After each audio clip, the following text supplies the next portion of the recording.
What? Ooh.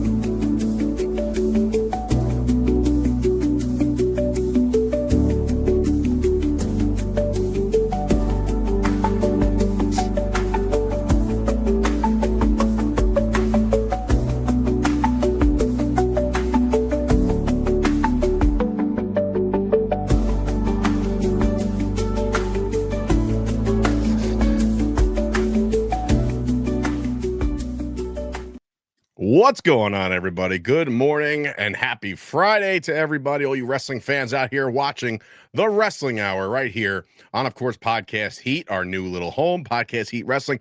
Dave Sturchio alongside the guiding light himself, Josh Shernoff. We are coming to you live from, he's at his house, I'm at mine. So that's where we're coming to you live from. A couple studios here and there. Offices. Yes, our home offices. I did a podcast last week. Mm-hmm. And they asked me, they're like, oh man, I really love the setup in your, I guess, what is that? Like a man cave? So I'm a grown ass man. This is my office. Thank you very much. Well, I would say, I call mine the Dave Cave. You know what I mean? Like it had. But Josh Cave doesn't work. You're right. I was told on the Blue Meanie podcast back in the day, they named it the Shernoff.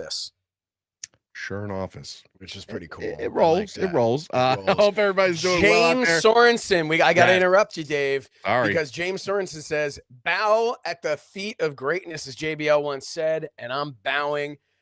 Man, thank you so much, James, for that. That's tremendous. We really appreciate it. James, are you a closet millionaire? Because if you are, would you like to invest in a professional wrestling company? Would you like to be an owner of Fight Factory Wrestling? We're just giving out ownership lately. No, we really appreciate it. Send over those super chats if you want to talk to us, because we see a bunch of people coming in watching this already, and we're talking something good today, Dave. Yes, we are. So we're kind of on the nostalgia kick as the WWE is in cruise control right now, headed towards I don't even know what they're heading towards at this point.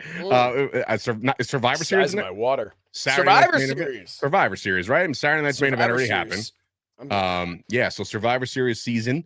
Anytime we get around Thanksgiving-ish, November, that's when you start feeling the nostalgic feelings. And what I did today is I brought out a nostalgic t-shirt. It is the barbershop. It is the world famous scene that got me into wrestling as a whole.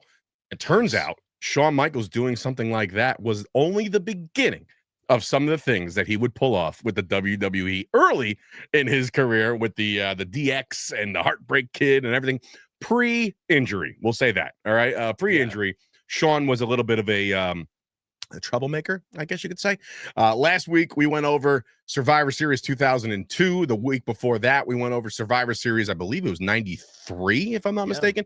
Yeah. So we've covered two already. We're going down the nostalgic route. And as we get closer to Survivor Series, we'll start talking about War Games and everything like that, and CM Punk being the new champion and who's going to face Cody Rhodes. And there's a lot of cool things down the pike. But until that happens, until we start getting interested and invested in it, it's hard to talk about. So, but shout out to everybody. Go ahead. No, I was going to say there's a bunch of podcasts out there, great podcasts, especially on Podcast Heat, that are chatting about this stuff all the time and giving you the up-to-date stuff. And we're going to get back to that. But right now, like you said, we kind of want to see, let's get a Survivor Series card all lined up and ready to go. And then I want to break that down. We'll break it down DX style, right? See what I said? Break it down. Yeah. Wow. You know what, Josh? There's a reason why you are who you are, and there's a reason why you get paid the way you do. It's clips like that. Right there. So anyway, you know what's amazing? What? I have been on, like I said, I've been doing kind of going around doing some podcasts and stuff. Little Josh Shernoff media tour. A little media tour promoting this one show in particular coming up at the Starland Ballroom, the Starroom Ball Land. Got that? At the Starroom Ball Land. It's actually where all the matches will be participated in a ball pit, and that's it. We're gonna see what happens. Listen, you want to save some money on a ring rental and still sell out? Do it in a ball pit. I'm not kidding. The way to go. It's gonna happen.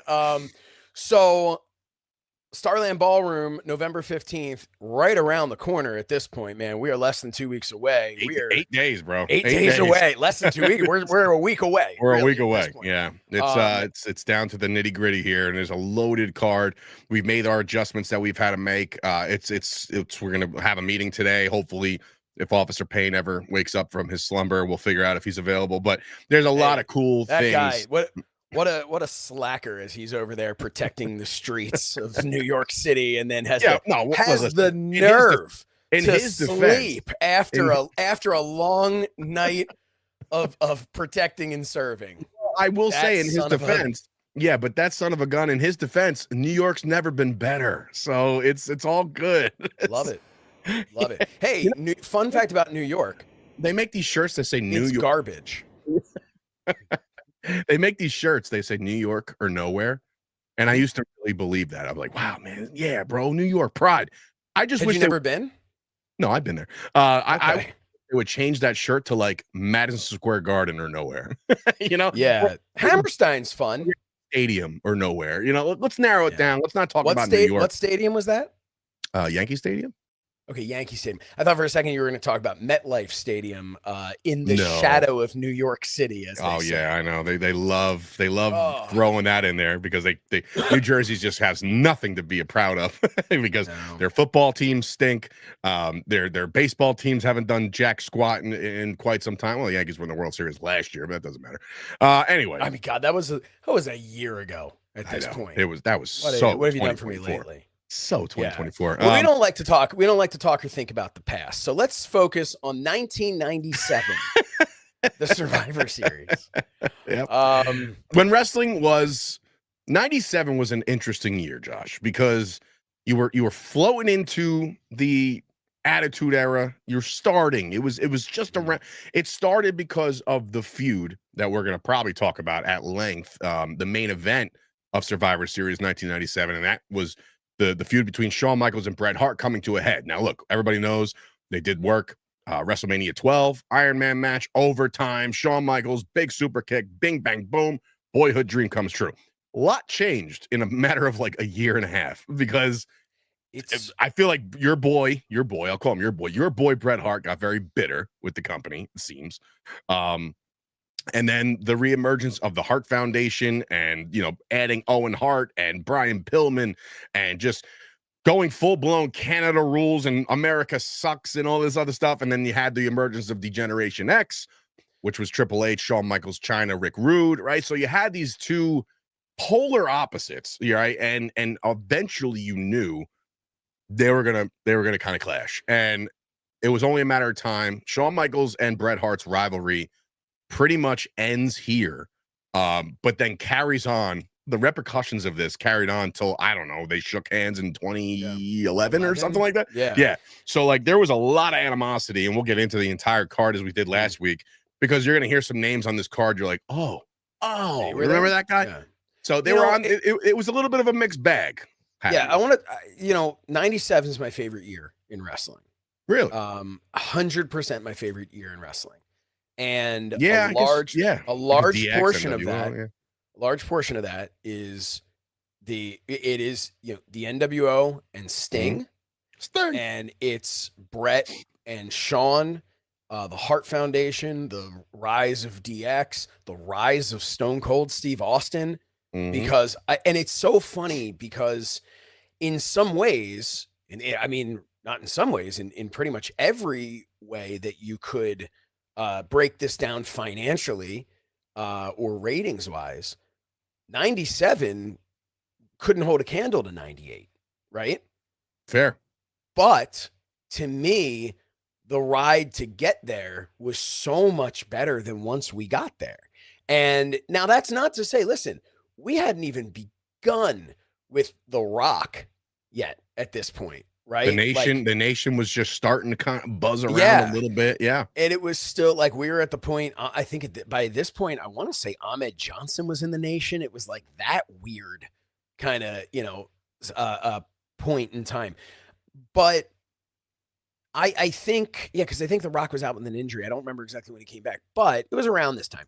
And then I think that's when right? Yeah, that's when he comes back with the khaki shorts and oh, there's Rock, there's the blue chipper right there. Yep. And then all of a sudden, bing, bang, boom, and you're in the Nation of Domination. Right. And I think, and 98, of course, is breakout year. But what's amazing is if you look at wrestling now and you look at the last 5 years, and you can start to see things and you can say, man, that changed a lot. But you can also see things where you go like, okay, it's kind of been, we've been riding the same wave of what we've been doing. Mm-hmm.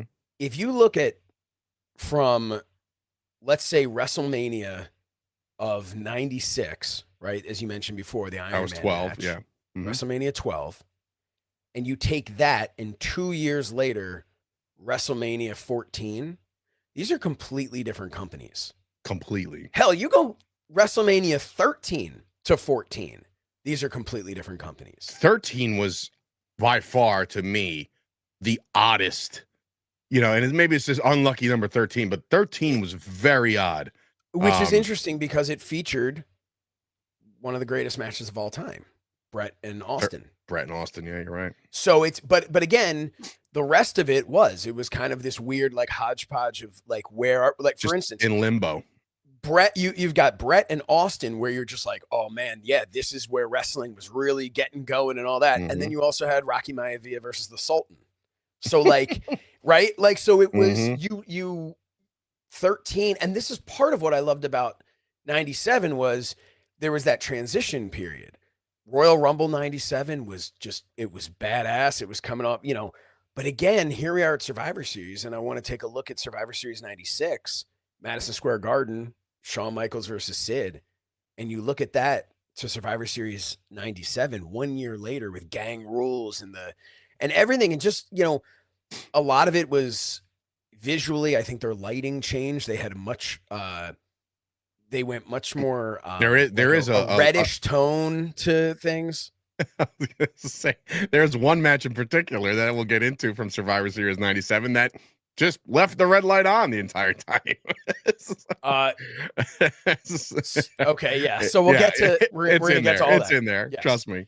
All right, remember. All right. Before we get into all the nooks and crannies, nuts and bolts, and all that fun shit, where were you? I need to know where you were, because these are the kinds of events that you can say, I was blankety blank blank blank for Survivor Series of 97.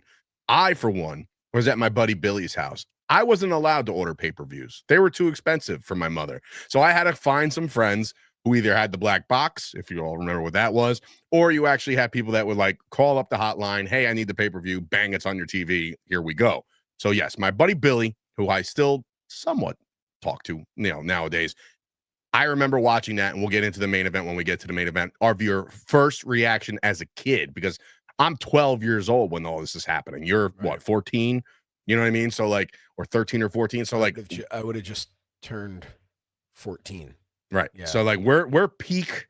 Got to go to school the next day and talk about it to all your friends. So we'll talk about all that. And also, I don't know about you, but I was like, at this point was just when it was starting, where all of a sudden I went from that kid who likes that weird wrestling thing to, dude, we need to find Josh on Tuesday morning because we need to get all the inside scoop. Like I had the inside scoop. Well, but some people I had as much as Meltzer did. Yeah.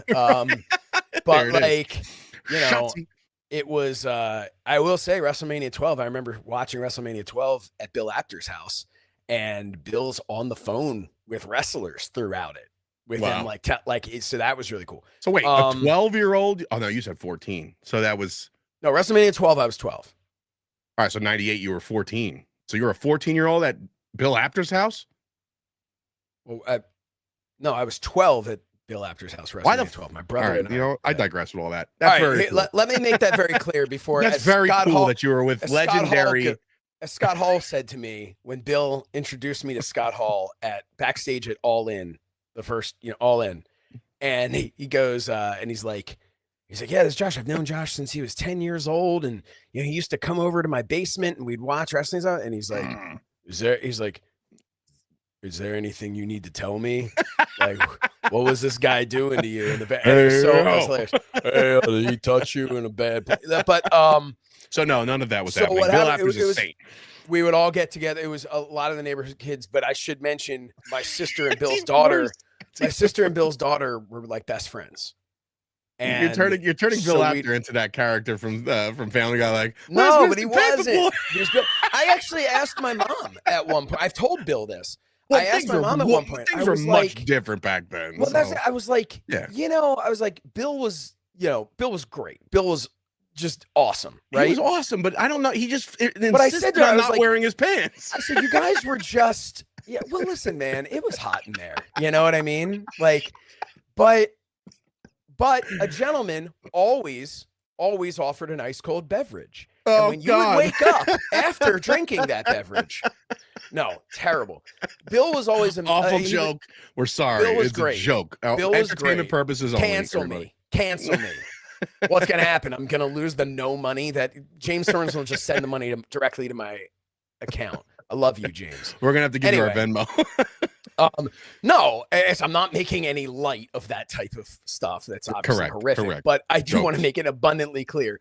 Bill Apter was fantastic, was never anyway. And I asked my mom once, I said, I'm kind of, because I'm looking at now, I have kids, and I'm like, they're like, I want to go over to so-and-so's and watch wrestling. And my mom was like, it was Bill. Like, it was different climate. It was a different time. It was also all the neighborhood, we were all going over there. We're watching with his kids as well, right? Like, I mean, it's not, dude, this isn't. It's Uncle Bill. It's Uncle Bill. It is. That's all it was, right? So, but awesome. But anyway, so with this, I was in my basement with Bill Apter came over. No one older than me. Just watching this, sitting on the couch in my basement. Man. And I remember, we'll get to the main event and I'll tell you my thoughts. Honest reactions. All right. Then we'll do reactions then and reactions years and years and years later, how we feel about it now.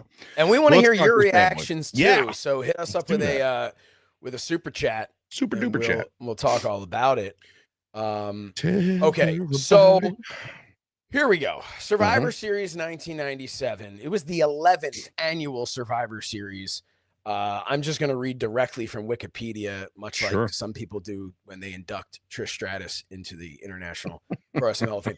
Anyway, no, stop. That's your good. Oh my God. Anyway.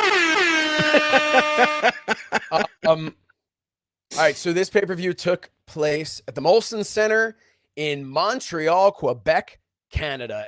And before we, you know what, we're going to talk about the event, and before we get to the main event, then we'll talk about everything leading up to the main event. Sure. So, because there's a lot to unpack here, folks. And you know what, you're thinking, man, I've heard this story so many times. You're going to hear it from a whole other angle. You're going to hear it from two people that weren't there. Right. Anyway. No, man, good thing no water in that one, because that one would have ran down the wrong pipe. All right, let's go. Let's rock and roll. We kick it off with a traditional 4-on-4 Survivor Series elimination match. Hey, we're still doing them yet. It is the New Age Outlaws, Road Dogg, Jesse James, and Billy Gunn, teaming with the Godwins. That's Henry O and Phineas.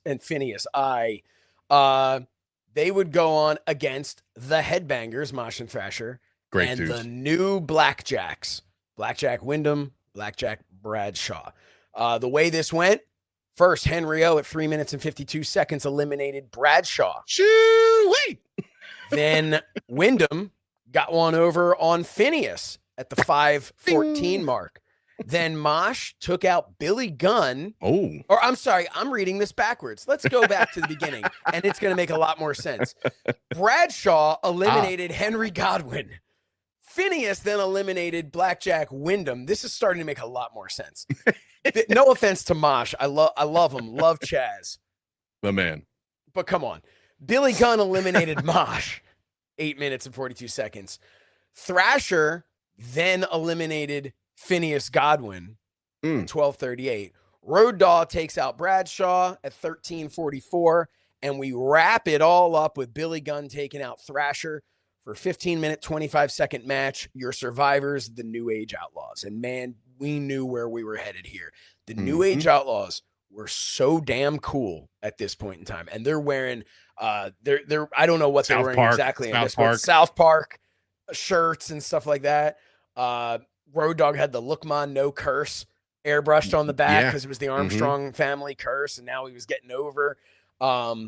It was cool, and this was, I know, Mr. Ass became a thing, you know, and it was really great, and that got over. But badass Billy Gunn, man, with the where it just said badass on the headband. Did anybody deliver a better crotch chop than Billy Gunn?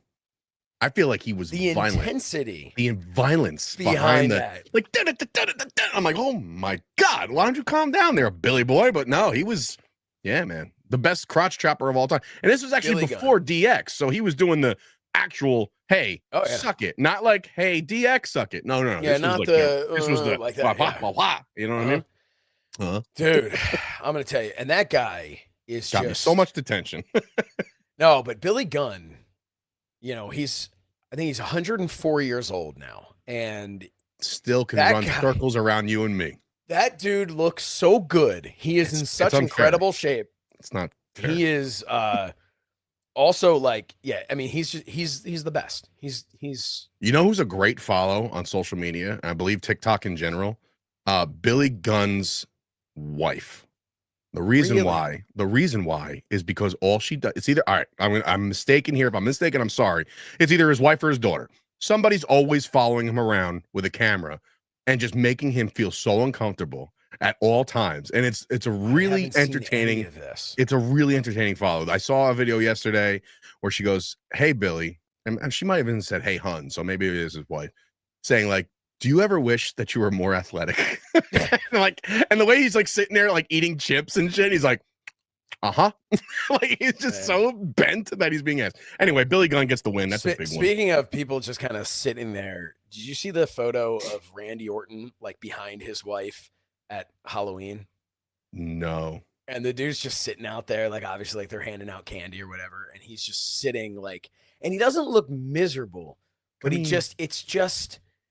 To me, like looking at that was the perfect example of what being a husband is. No matter how famous you are, no matter how beloved you are, you got to go home and take the trash out, right? Yep. Like it was just, and you're just because when you think you're the boss of bosses of all your world achievements, you walk into Randy Orton walks backstage into a Monday Night Raw, people stop in their tracks like, holy shit, Randy Orton. He goes home, he is number 2. So that's the way that works, folks. Yeah, don't get married. It's anyway. Match number 2. All right. Now we give out marital advice here on the show, but yeah, go ahead. This one is doozy. This is a good one. This is I feel like if the Hall of Fame became a match, like this is it. It's the Truth Commission. Oh shit. The Jackal, the Interrogator, Sniper, and Recon. Which the Interrogator one of these guys is Kurgan to become Kurgan. Right. Sniper would go on to retire, and wait, was Cyrus involved? Yes, right. Mr. Recon would go on to become Bull Buchanan. Well, no, I'm talking about and the Jackal, the family, the guy. The Jackal would go on to be Don Callis. There it is. I mean, I guess he was Don Callis before, but the Jackal really is Don Callis. Yeah. Interesting. Truth Commission. Okay. If I had to get, and I have not looked at the card. And I will say Don Callis, greatest manager in professional wrestling if you're not paying attention to all the ones that are better than him. I'm sorry. Nothing personal against the guy. No. But I see people touting him as the goat. You know what he is? You know what he is, Josh? He's real. Exactly. Yeah. Enough said. And nobody, and that's an inside joke for me and Josh, and maybe I don't know nobody else, but that's just whatever. Or anybody else who watched Maple Leaf Pro. There it is. So the Truth Commission would go on to defeat the DOA, the Disciples of Apocalypse. That's Crush, Chains, 8-Ball, and Skull. The biker gang that got it. Whoa. All right. First of all, I know you didn't drop any money, Mr. Wrestling Pedigree. No. Mr. Wrestling Pedigree. Well, we're not going to answer this question. You want us to talk about it? You want us to talk about it? You give us for something like that. You're going to throw something like that out there? All I'm going to say is I don't know Boy. who's number 1 and 2, but I sure as hell better be one of those. So Heenan and anyway, Cornette. Anyway, modern day? No. If he's talking about all time, this is going to be, that's a whole nother discussion. I've said this before. Of all time, Bobby Heenan's number 1 because Agreed. Paul Heyman doesn't count. I've said this in the past. Count? Paul Heyman cannot be put into the category because here's the thing. Paulie Dangerously, sure, you can put in there. You could say he's in the top 5, top 10, whatever you want to do, right? Dangerous Alliance, all those guys like right, that. Yeah. Right, absolutely up there.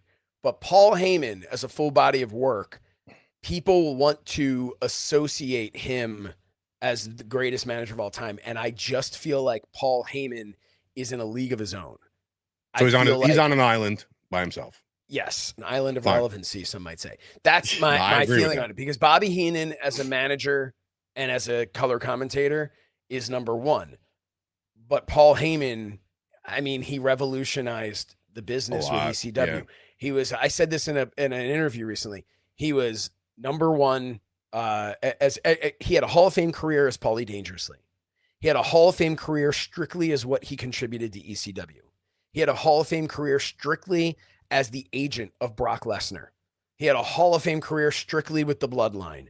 He's insane. Like, what I'm saying is like, so I just, what he's been able to do was at a different time, than Bobby Heenan. So, all right. So I don't think wrestling pedigree comes and follows it up. Says Don Callis is number 3 of today's managers all time, top 20.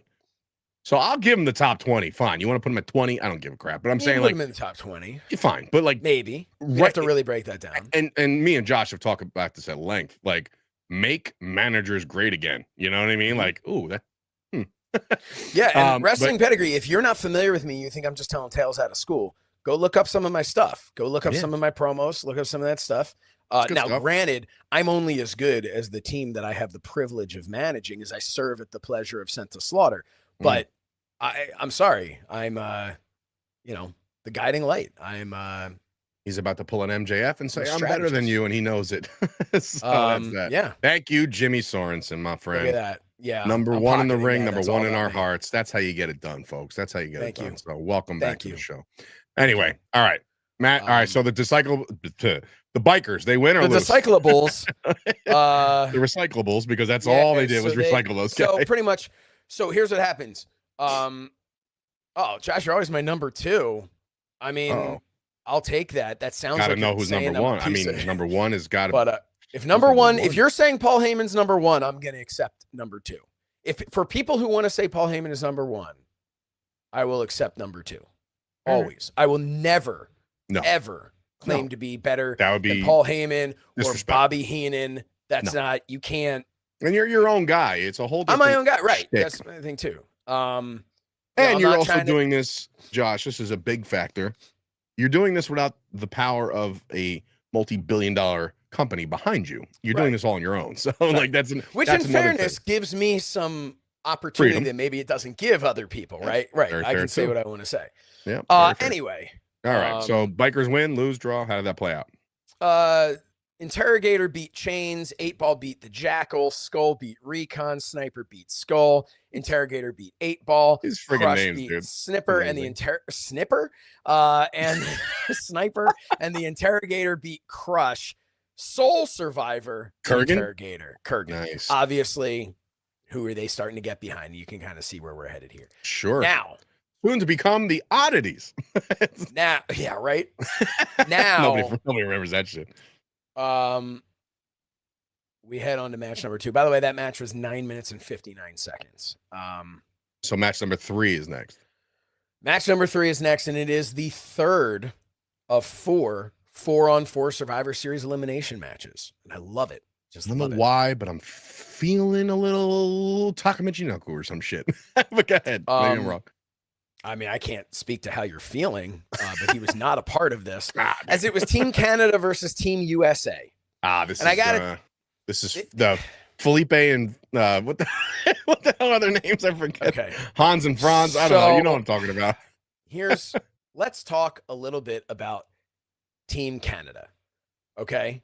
featuring Phil LaFon. That's what I was talking about. From Canada. Doug Furness, born in the Providence of Oklahoma. In Canada, of course. Jim the Anvil Neidhart from, I believe, Calgary, Nevada. And the British Bulldog, Davey Boy Smith. It's in the name. The British Bulldog, Davey Boy Smith. So that's Team Canada. Obviously, so there was one man, Phil LaFon. Oh, Philip LaFon is the one Canadian. Obviously, this is supposed to be like, the Heart Foundation. So this begs the question. Extension of the Heart Foundation. This does beg a question because 1 month earlier, and we're going to talk about this in a little bit, but 1 month earlier, tragically, Brian Pillman passed away. One has to imagine he would be in that this. There was a thought process that would have involved Brian Pillman being, and this would have been a Heart Foundation type of thing. That makes sense. Team USA is almost as bad, even though everybody is from the US here. It's all right, well, that's good. We're up a leg there. Right. Go ahead. Vader, Goldust, Mark Merrow, and Steve Blackman. It's like Vader. Wait. Yeah. All right. Maybe I'm wrong on the years. I could have sworn. All right, keep going. Sorry. Vader has been a part of what we're going to get into in a little bit, and I'll explain that. But yes, all right. So Vader's in Team USA. So anyway, this is like WrestleMania 9 when they're chanting USA and it's Bret Hart against Yokozuna. Right. So anyway, misfits. I like that. So Steve Blackman is counted out. Greatest theme song of all time. Yeah, really good. It's nothing to it. Vader pins Jim Neidhart, then pins Philip LaFon to make this a completely non-Canadian match. Doug Furness pins Mark Merrow.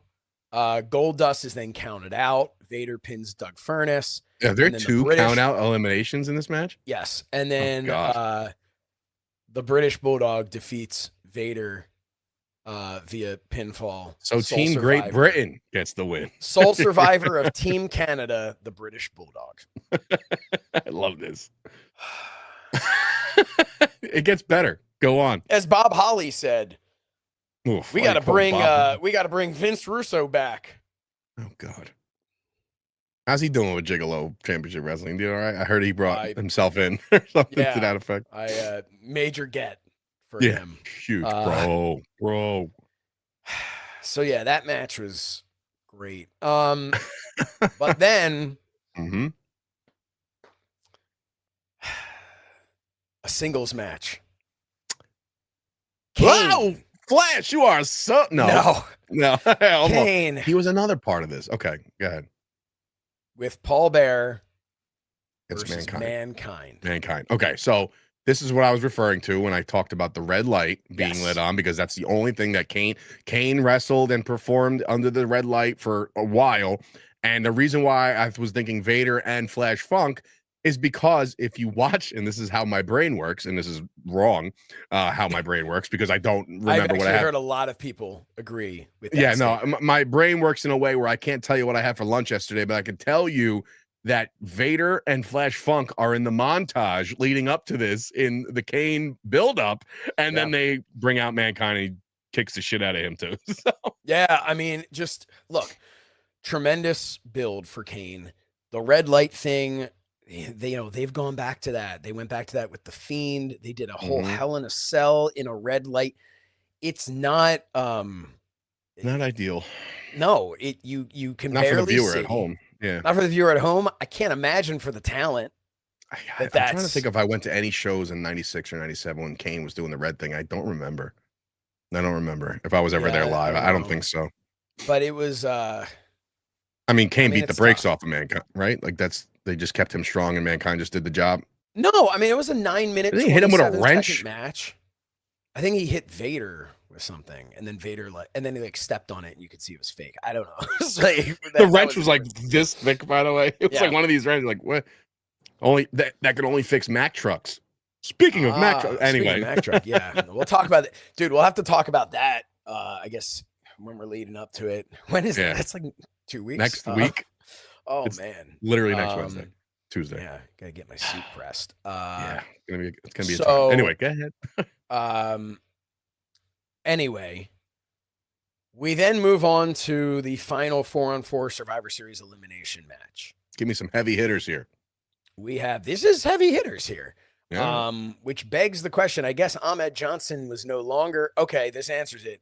So by this point, Ahmed Johnson was out of the nation because it was Ken Shamrock, Ahmed Johnson, Legion of Doom. Nailed it. All right. Versus the Nation of Domination, which was Rocky Maivia, Farouk, Kama Mustafa, and D'Lo Brown of Podcast Heat. There was one. Don't ask me how I remember this. Once again, brain works in mysterious ways when it comes to wrestling. But there was a promo where Rock said he was calling for Kama and D'Lo, but he said it all in like one breath. And I remember like, who's he actually referring to? He's like, Kama D'Lo. Like, what did he just say? Anyway, so stupid. But yes, the nation was on the prowl here. So Rocky Maivia defeats Hawk in 2 minutes and 9 seconds. And this is something I've always loved via pinfall, mind you. This is something I have always loved about we'll call it stupidity of wrestling, right? When it comes to this type of stuff. In what world is Rocky Maivia beating Hawk in 2 minutes and 9 seconds? Not our world. But it's a Survivor Series match. So of course, these, if this was a regular match between the two of them, it would minimum be like 8 minutes long. Right. But, anyway, but you can lose a lot easier in a, Correct. Ahmed Johnson defeats Farouk via pinfall at 4 minutes and 53 seconds. Rocky Maivia eliminates Ahmed Johnson via pinfall at 6:09. Rock getting the rub here. Animal eliminates Kama Mustafa at 10 minutes and 44 seconds. Animal is then counted out. Another count out. Freaking count out. All right. 14 minutes and 12 seconds. And then we have, hold on, little Jimmy, I'll get you in a second. We have Ken Shamrock defeats D'Lo Brown via submission and defeats Rocky Maivia via submission. Sole survivor, Ken Shamrock. Nice. The world's most dangerous man. Wrestling podcast, but thoughts on Texas Tech BYU? Asking because Pat McAfee's there. Give me Texas Tech all day long. I'll just go with that. if that's what you're asking. I'm going to pick a football game right now. Texas Tech, Red Raiders. Let's roll. Go ahead. Sorry. Roll Tide. No, wait, that's a different podcast and a different. I tied. Terrible commercial. Yikes. Anyway, so here we are. Here we go. The last pay-per-view, the last non, in your house pay-per-view, was SummerSlam, where Stone Cold Steve Austin damn near broke his neck, but he still got up. Good promo. I was there. I was there for that. Yeah, good job, Dave. What? Guy could have used you. I just watched your back recently. Guy could have used your help. Yeah, probably. Great match, by the way. I did just watch it back recently. Fantastic. Great match. Ended with this. I will say, I just saw somebody post it online. From, I want to call it 92, maybe. Okay. Stunning Steve Austin hits the exact same pile driver on Masahiro Chono. And I believe they had to stop the match because Chono landed. Well, it turned out to be a tombstone.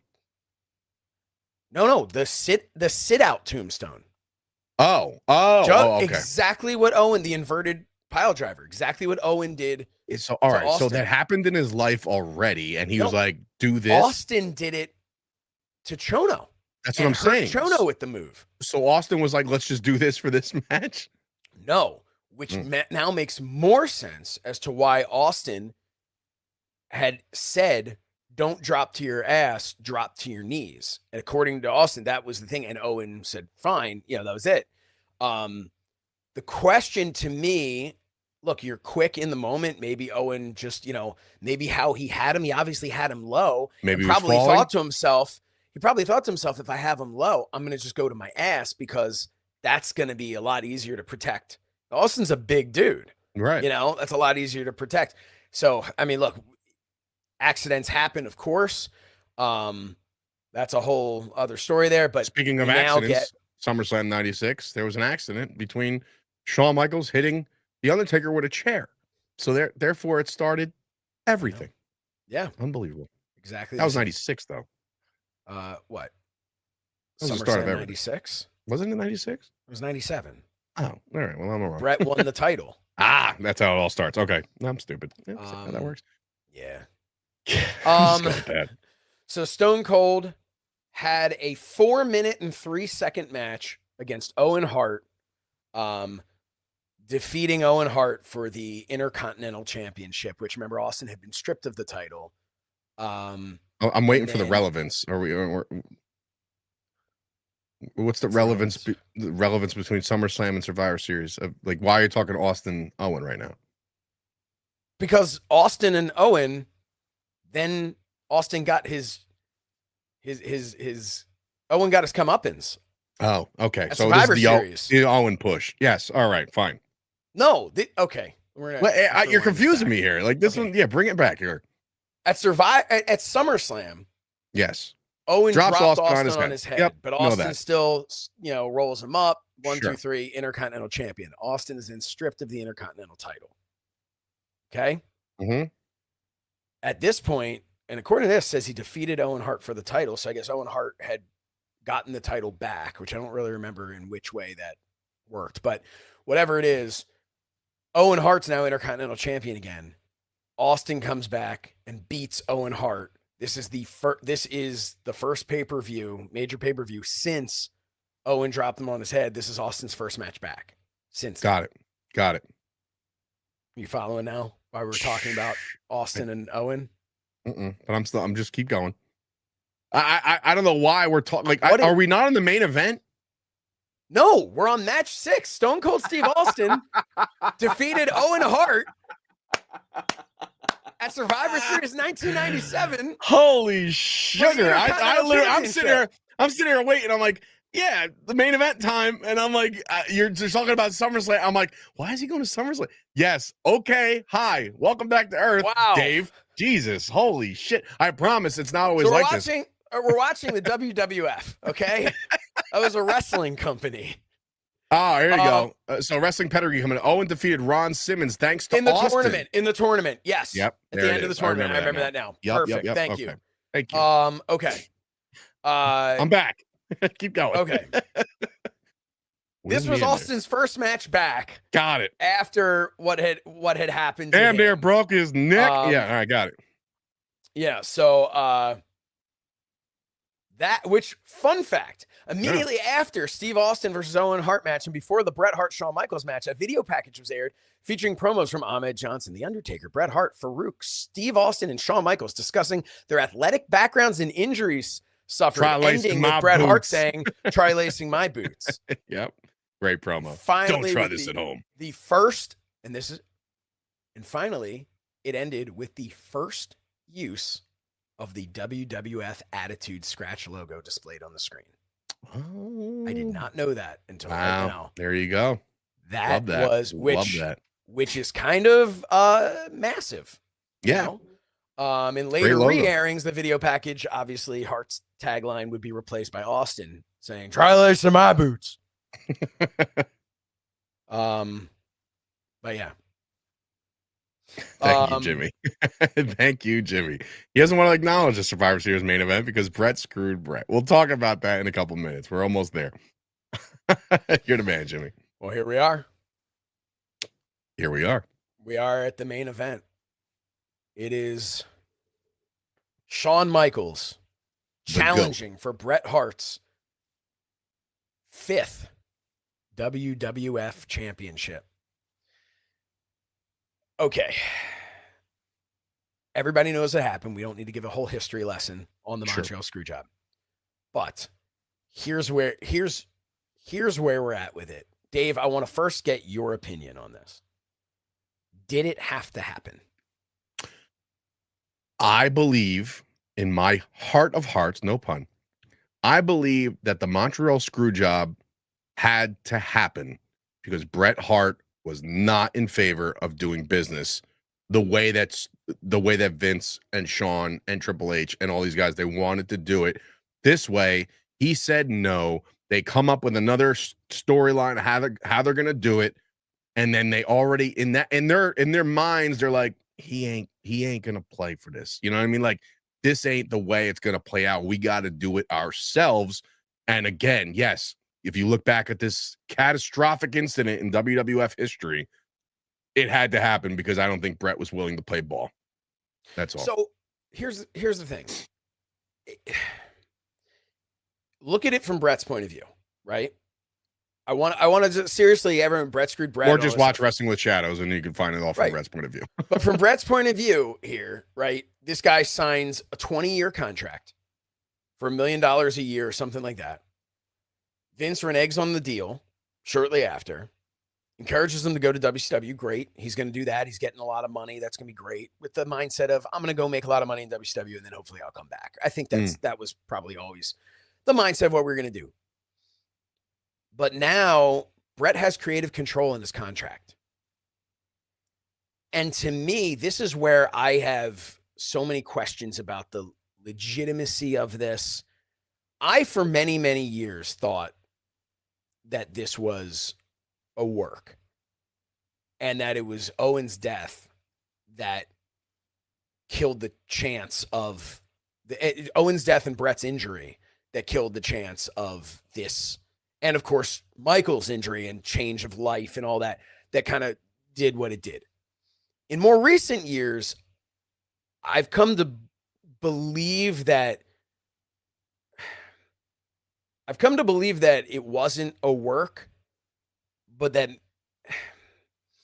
I don't know. It's weird because I feel like Shawn Michaels, Josh, you got something you got to spit it out. I know you want to go. Shawn Michaels has become like, it was so important to him to come clean, but he only half came clean.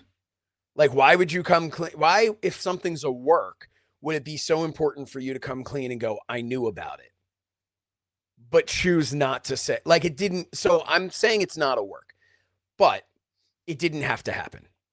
No way, shape, or form. The only thing that I always questioned about it was WWE breached their contract with Bret. Bret had creative control. Bret had on film, on audio rather, had it documented that it was agreed upon of how the finish would be. They breached Bret's contract. If he has creative control and they agreed on a finish, I mean, what? All right. So, and here's where it comes to, you got to protect the business, brother, right? And I get that, but here's the problem. Are we in a smoky room here, or are we a business that was gearing towards becoming a publicly traded company a few years later? Like, this is a business. This is a contract. Bret Hart has creative control on how he exits the company. And you just Triple H decides to get on the phone and say, if he won't do business, we'll do business for him. And all of a sudden, you know what? You're right. Like, dude, that's not how contracts work. That's not, whether you think Bret was right or Bret was wrong morally or professionally in the sense of how you do business. Mm-hmm. Legally, Bret was right. And I'm sorry, like, he had creative control. Don't sign a contract and give the guy creative control if you're not comfortable with how he's going to want to exit. Oh, by the way, you're also the one making him leave. Yeah. So you give a guy, so this is pretty much what happens. Bret, you have creative control for your exit. Bret, we're going to keep you. Bret, we're not going to be able to pay you. Go get your money elsewhere. And you're going to have to drop the title while I have creative control. You're right. Was it ever discussed? And I don't know this because I'm a Shawn guy. So it's like, I pay attention more about the Shawn side of things. But was it ever discussed or brought to light what the finish was supposed to be? Yes. It was supposed to be a schmaz. It was supposed to be double DQ, whatever. Double DQ. Heart Foundation comes out, DX comes out, and it's a big thing. And then the next night on Raw, Bret was going to give like a heartfelt speech and was going to relinquish the title. Do I think that was good? No. I don't think that was good at all. That's not good. Here's the thing, though. This is where I also go, we've got a little, it's a little, as the kids say, kabuki-ish, right? Bret's contract didn't expire at Survivor Series. Bret's contract expired in December. Bret could have dropped the title the next night to someone else. He could have dropped the title to Shawn somewhere else. He didn't want to do it in Montreal. Shawn was being a dick. Shawn disrespected him. All right. And Bret said, I'm not going to do it here. Was Bret wrong with that? Yes, because that's, yes, Bret was wrong. You do business the right way. Was Shawn wrong? Absolutely, Shawn was wrong. Saying, I appreciate it, but I wouldn't do it for you. Right? But what are you going to do, Dave? You're a level-headed guy, right? Sure. Someone says, Dave, I want you in your home, let's say it's at the Tiki Bar, right? It's your home turf, okay? Right, yeah. And Dave, we want you to drop it to this guy. And you go and say, hey, I want you to know I have no problem dropping it to you. And they go, I appreciate that, but I want you to know I would never do the same for you. You're now going to, no, you're going to be throwing things going, that guy, I'm not dropping it to him at all. Let's peel back creative control of my contract. I was going to do this out of the kindness of my heart. He can kiss my ass. Let's peel back the curtain a little bit since you brought up Tiki Bar. Okay. We had a finish written out. Uh-huh. We were denied that finish from another company. Mm-hmm. Would you, morally, as a manager and now part owner of the company, would you have been okay if we did it our way after hearing you can't do it? And then we have to live with ourselves the rest of the way of knowing that one company is going to hate us going forward. And like we might make headlines in the worst way possible. And knowing that we just had that moment that we wanted to share with the results that we wanted to draw up. And then eventually, hey, here's your title back, sir. Thanks for coming. Like we had a perfectly good ending for that match. We also could have went into business for ourselves and said, you know what? The hell with these guys. They're not going to do business. Let's do business for them. We would have looked like shit, right? But like in reality, would you have done that? Could you have done that in good conscience? Because now you are Triple H. I'm Shawn Michaels, and we're going into face NWA, aka Bret Hart. Can I tell you what I good comparison, right? Kind of. Yeah, all good. Right. But there are a couple holes that I'll put in there. Number one, no contract, right? You had an agreement for somebody to come and wrestle. To me, that's a verbal contract and a verbal agreement, and you paid money down to them and everything. And the idea is when you go to work for somebody else, you do what they want to do. There was nothing sent by, we're going to say the NWA. There was nothing sent. You're not going to beat around the bush here. The NWA would not allow Danny Moff to even, for anyone to even think Danny Moff won the title, right? What I would have done, and it's easy for me to say this, sit here with big balls after the fact and not having to, so people can quote, you wouldn't have done this. Here's what I would have wanted to do. I would have said, listen, this is and I think people who worked for me when I ran a promotion would probably attest to the fact that good decision or bad decision, this is what I would have done. I would have said, hey, listen, you're here working for us. If the company doesn't want you doing this stuff, then they should not allow you to be promoted as defending your championship on another show because you're now working for us. We have not had a conversation with them. The NWA did not have the decency to talk to us about this. So here are your options. Your options are you're either going to do what we want to do and get the heat for it from your boss because you're just going to have to eat it, or you can leave and you're going to lose the NWA World's Heavyweight Championship by forfeit. And you can go ahead and say, no, it doesn't count. It doesn't count. And we are going to say he is the champion. He beat him by forfeit because he didn't show up. And if you really don't want to do that, then you can come into the ring and you can tell Danny Moff that he can't beat you. Now, Moff is a professional. Moff wouldn't do that. No. And Moff played ball because Moff's a professional. Yeah. It's easy for me to sit back and say that's what I would have done, but to me, I wasn't happy with it, but I didn't feel like it was my place. I mean, we talked about it. We went over certain things.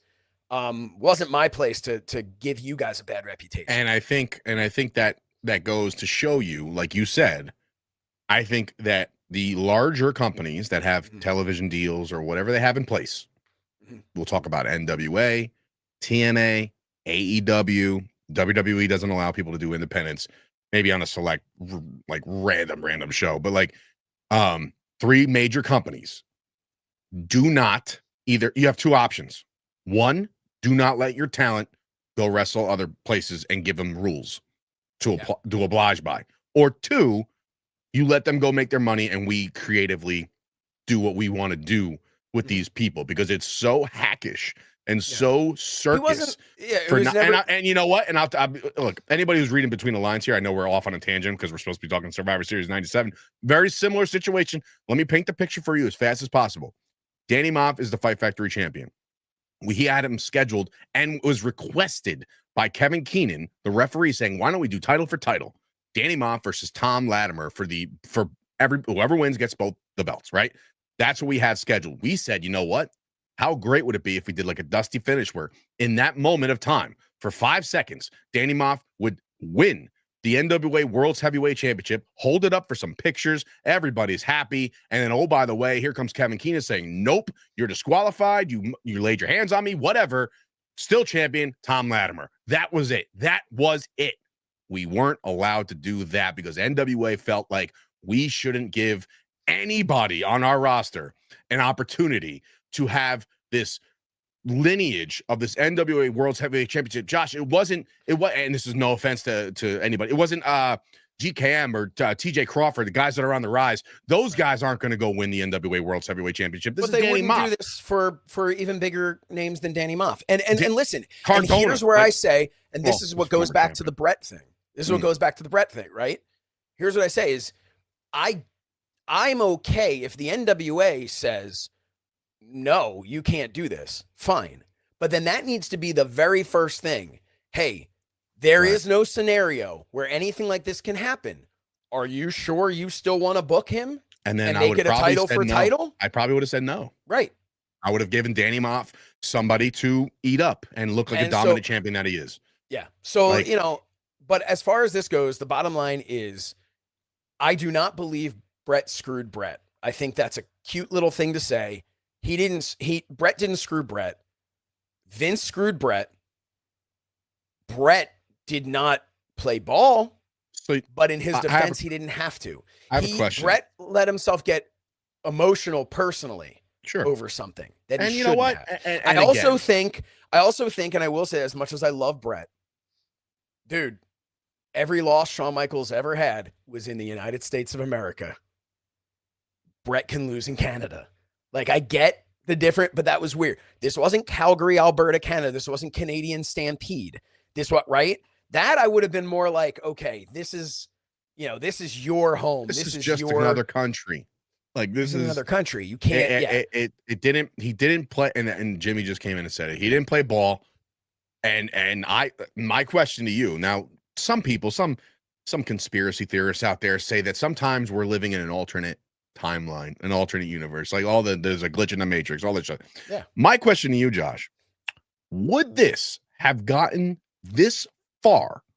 Like, I'm talking pull the plug on 97 because they're like, hey, this is how it's going to play out. F this dude. Here we go. Good luck. You're probably going to get spit on and punched in the face, like all this stuff. Would this have flown if Scott Hall and Kevin Nash were still with the company? Would it have it wouldn't have happened. Right. Without the NWO, without WCW beating them in the ratings, without all that stuff. No. I'm talking about the person, the people of Scott Hall and Kevin Nash never leave the company. And we get to this point where the NWO, let's just pretend it's not a factor, right? Mm-hmm. The factor I'm talking about is like they're dealing with one Shawn Michaels and one Triple H. And this is one Bret Hart and his entire family. If Nash and Hall were still the clique and everything that was still happening within WWE, would this have even gotten this far? Because I think Kevin Nash and Scott Hall would be like, dude, you're dropping that belt. You know what I mean? Like, this is what's going to happen and you're going to deal with it. And if he wants to be, somebody who complains, bitches, and whines, then you can do it a whole other way. You can send Shawn Michaels out there and say, hey, count him out. He's the winner. That's it. And that's my whole point with all of this was what it comes down to is this is not what should have happened. Bret had creative control. Then you sit in a room until you come up with something. And ultimately, that's what I agree with. Also, you sit in a room with Bret and Shawn. All of a sudden, Vince McMahon's too nervous to sit with the two of them. You sit him down. He's like, I'm supposed to believe Vince McMahon doesn't have the balls to say, sit down, both of you. This is my company. This is what we're doing. I got a feeling this is so much more layered that people don't understand. And I think that because look, like you just said, Vince McMahon, the most powerful man in professional wrestling, is going to be nervous and tiptoe around the situation. I think this is deeper. And that's why I think it wasn't a work at all. Because I'm thinking there's something else. There's something else. Right. Who could, and this is stories from Triple H that I just watched recently. Who else could talk to Vince McMahon the way that Shawn Michaels did? Not a soul. Right. So there had to be something where Shawn was like, look, dude, this is how it's going to go down. I don't give a shit what happens afterwards. And you're going to take the fall. And Vince was like, all right, and then that was it. There's no more discussion. It just happened because somewhere along the line, Vince lost his marbles, honestly. Yeah. I just think that when Bret has gone on record saying, he said this in front of Michaels when they had that DVD that came out and everything, where he said, I said I would lose it to Steve. I said I would lose it to whoever else he was. I forget who else. But he had put other people's names out there that he would lose it to. And I get the idea is no, it's going to be lost to Shawn. But here's the thing, man. There are so many ways around this. We got creative and figured out how to get through that crap at War on the Shore in an hour. But I can't tell you're telling me I can't tell you I liked it, though. No, but you're telling me for weeks they couldn't come up with something. They couldn't come up with a schmoz finish. And no, I don't like Bret handing the title over because the title should always be won. But you're telling me that we couldn't do some sort of a Final Four situation? You're telling me that we couldn't now get into something where it's Bret and it's Shawn and it's Stone Cold and it's The Undertaker and it's all, or where The Undertaker comes back and goes, I never actually, lost whatever. And here's one for you off the top of my freaking head right now, right? Mm-hmm. I won another match, well, here's the thing, Shawn Michaels gets screwed out of it. He wants another match. Everyone's barred from ringside, right?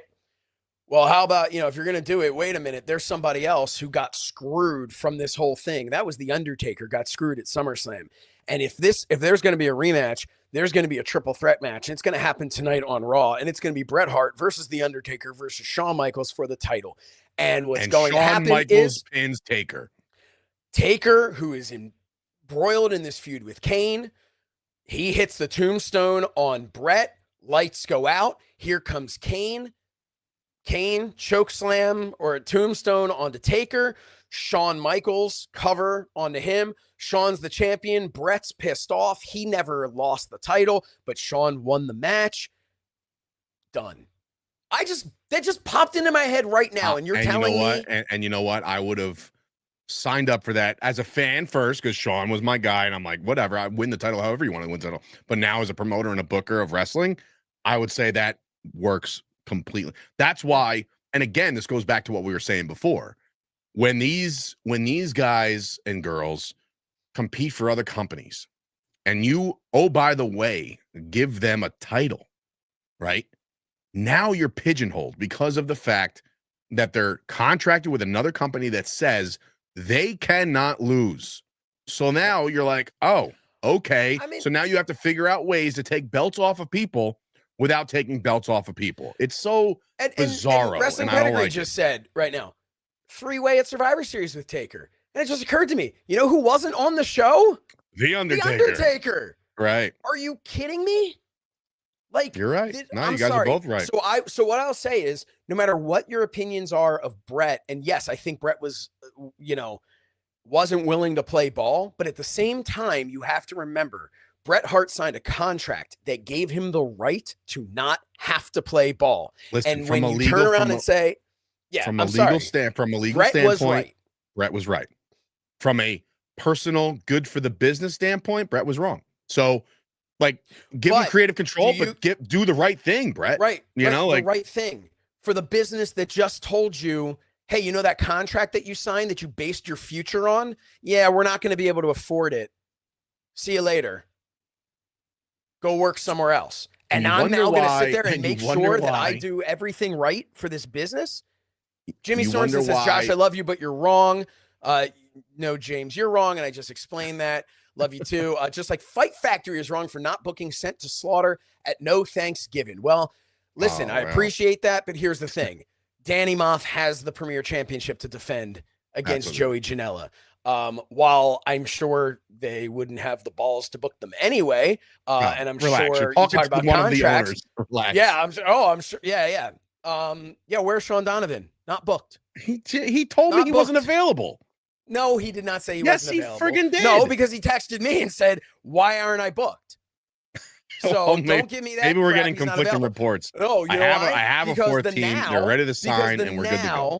Because the now is a tag team match. And then now, you can't book Sean Donovan because God forbid, maybe we would have brought Victor Benjamin back or something. Maybe we would have. Victor Benjamin. I'm just saying, somebody that's worked with us that we can trust, that we would have put Sean Donovan with. Although Sean Donovan doesn't team with anybody but Danny Moff. So, okay. It's neither here nor there. I digress. But if you're interested in finding out if Danny Moff is successful next week, buy a ticket and find out at November the 15th.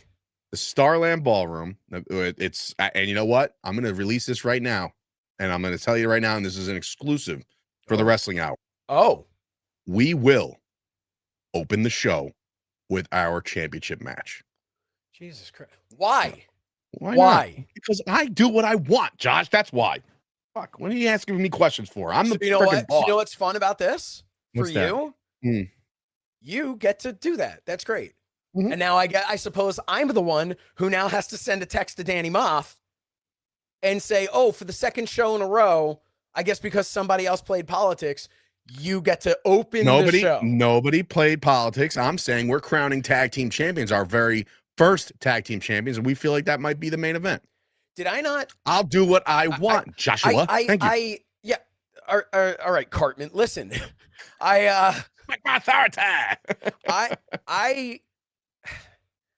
I remember at the end of your last show very specifically saying this show ends the way every show ends, with Danny Moff holding the championship above his head. Sorry, pal. Thank you very much for that.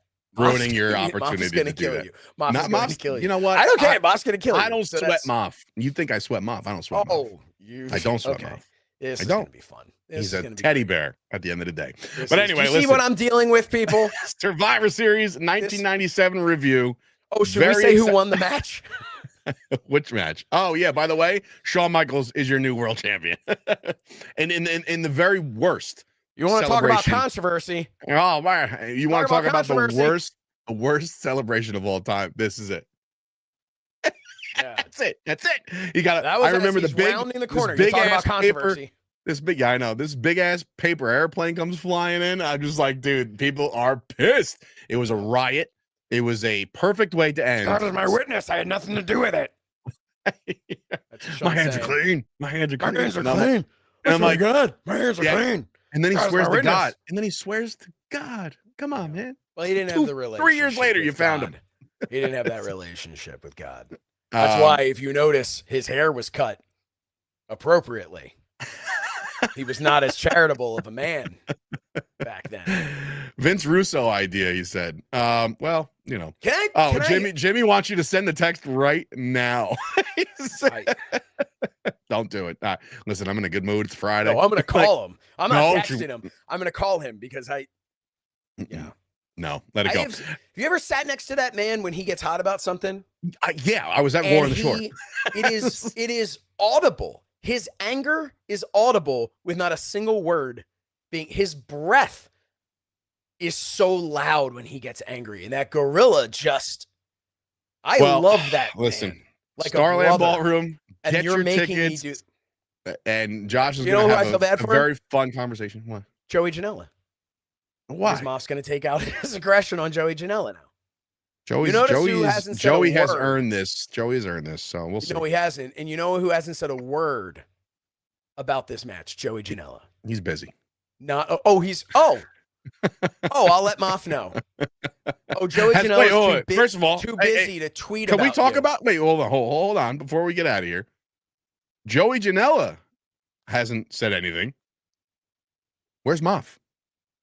You're his proxy? Like what I speak on behalf of Danny Moff. Bullshit. He's the champ. Let me talk to him. I speak on behalf of Danny Moff. Danny Moff speaks when he wants to speak, and he speaks Wrestling pedigree, where are you from? Because if you're around in New Jersey, come on out to the show to witness history. How about that? Yeah, you need to. Any event. So this Joey's has been a wrestling bad boy. hour. He will be fine. You're talking about a bad boy against a God King. Well, tune in. Lord. And you know what? We're going to have one more show before this. And maybe we'll give a little preview ski on this show, the Wrestling Hour next week, as we'll dial up another Survivor Series, because I think these are fun conversations to have. And I'm a big nostalgic guy, and it's all fun and games. Maybe we get a little closer towards recent, but not so recent. Maybe like the last 10 years. I don't know. We'll figure it out, but we will get there next week. Do 92, you said? Oh, Jesus Christ. I said, I don't know. Oh man, 88. We'll do CM Punk's return. No, we won't do that. But spoiler, CM Punk came back. Oh, you know what? I'm trying to think if I was at all pay-per-views, all the 4. Were you at every 4 major at one point in your life? Yes. Yeah, so was I. Including King of the Ring. I was at that's not a major. The greatest King of the Ring of all time in 95. I'm sorry, in 95, get back in the early 90s, King of the Ring was the big 5. There was no in your house yet. So that's what they're trying to turn WrestlePalooza into, and I just don't see it. Stop trying to make WrestlePalooza happen. Yeah. We need always ready Matt Cardona. Maybe we do. But I also got the chance to call him winning the championship at ACW, so that was fun. I've been to every 96, 98 best King of the Ring. Oh, obviously that was Mankind getting thrown off a cell, and it was a lot of fun. We're certainly not going to say 95 was the best King of the Ring. No. I was there live at God, how old would I have been then? 11, maybe, right? Who won 10? King of the Ring? I think it was 10, almost 11 at that point. Mabel. And I remember that as the first time I ever went to a live show and was disappointed. Interesting. Well, if they ever bring back the King of the Ring, not this Saudi crap that they keep doing out there, this is crown jewel. No, we want real King of the Ring back. None of this weird stuff that they've been doing. But anyway, thank you guys for tuning in for the Wrestling Hour and Plus today. We went a little overtime, but we want to say thank you and appreciate all you guys for listening in. Next week, we'll come up with something good. Tune in, subscribe to the channel. If you like this show, do me a favor, do me a solid. Can you take a screenshot of the show and maybe post it on the old Twitterverse and say these guys are good, damn good at what they do, so we can get a little love. Why not? I think spreading love is a good idea. So, in any event, for Dave Sturchio, Josh Shernoff, this has been another episode of the Wrestling Hour, and we'll see you guys next week. Have a good weekend, everybody. Wow, we did the whole salute at the same time. I got to still end in sync. In sync.